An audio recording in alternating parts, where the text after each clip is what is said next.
Alright, what's going on, everyone? It's George Calioris here. Make sure you go like the video, share the video, tell your friends to subscribe too. Right now, I'm going to hit up some speed squats. It's Sunday. I got a real busy week coming up, so I'm starting my days a little earlier, which is alright. It is what it is. And going to work on that. 8, 1, 3. My sister's calling. Going to work on that work capacity and speed. Gonna increase the rate of force development. What that means is basically you put 100% effort into a submaximal weight, you increase your rate of force, which is your speed, your velocity, and then when you go and lift that heavier weight, you lift it faster and more efficiently. So real quick, I'm going to show you how to set up bands the proper way.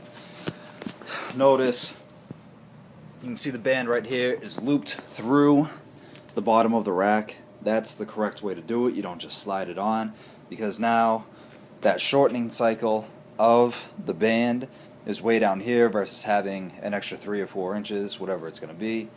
And that way you have tension in the bottom of the squat or the deadlift or the bench, whatever you're going to do.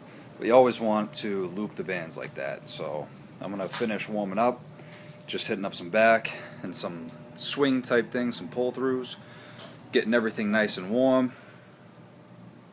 Yeah. It was just me against me, and that's kind of where it became. So it wasn't like a team thing. No, yeah. I was always into selfish shit. So. Yeah.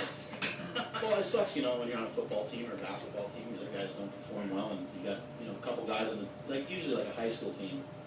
If it's not a real serious high school, it'll be like 3 or 4 actual basketball players on a basketball team. The rest of them are just there. Yeah.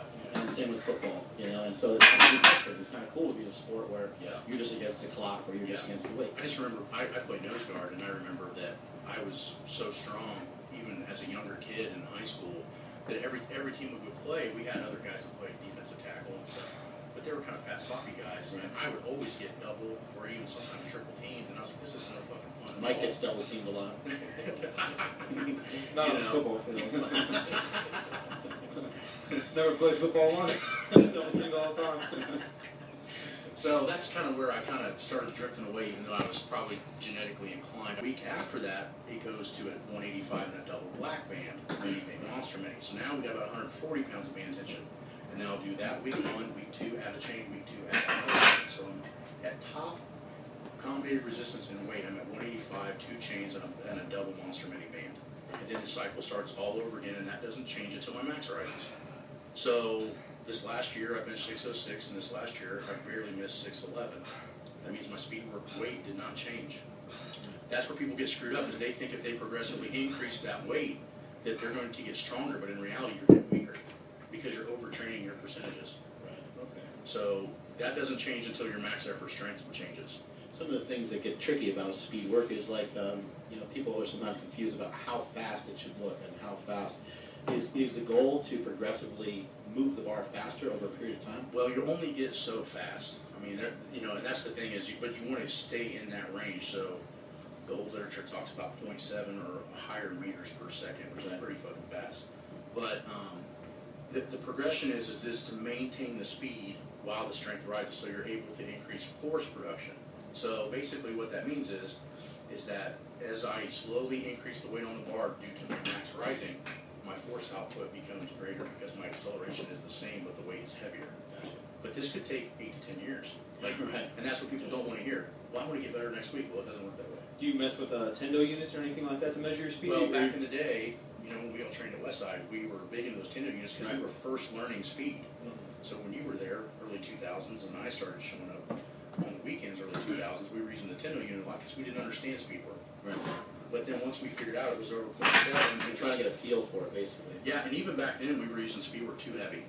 And that's when I realized that usually a good indicator for the listeners, a good indicator for speed work is 72 hours later when you do your max work, you should feel fresh and ready to destroy shit. If you still feel tired from max work, it's an automatic indicator that it's too heavy. It should feel like a restoration process, but it's still a CNS activity. So you'd be better off starting off way too light if you're just starting to think about doing some speed work. Well, you'd just be better off starting way a good point or a good rule of thumb is if you can bench 405, you should use 135 for speed. Yeah, I was going to ask, well, maybe give us an example. Muscle, but because of the patella bone itself creates a leverage advantage. So when you squat raw, you don't have anything to sit to unless you've got really big hamstrings and quads. So my body knows I got those big posterior chain muscles and it wants to go to them. But most people don't have those, so it causes the shift angle to go forward. Yeah, and due to the way some people are built or tightness in some areas, Yeah. Sometimes your knees have to come forward, especially Yeah. some people that are squatting 2 or 3 inches below Yeah. parallel, you know? Yeah. And that's the other thing too, is I think a lot of it comes back to just being taught the right way when you first start. Right. You know, and I just got lucky. The guys that taught me how to squat, a guy named Jim Dawson and Timmy Smith, they didn't really know down to the core what they were doing, but they knew good form. Right. So we built up on a lot of 8s and 10s. And What worked and felt good rather than right. what So feels like shit. But yeah, it's I saw a picture of me squatting at my first high school meet, and my shins were fucking straight up and down.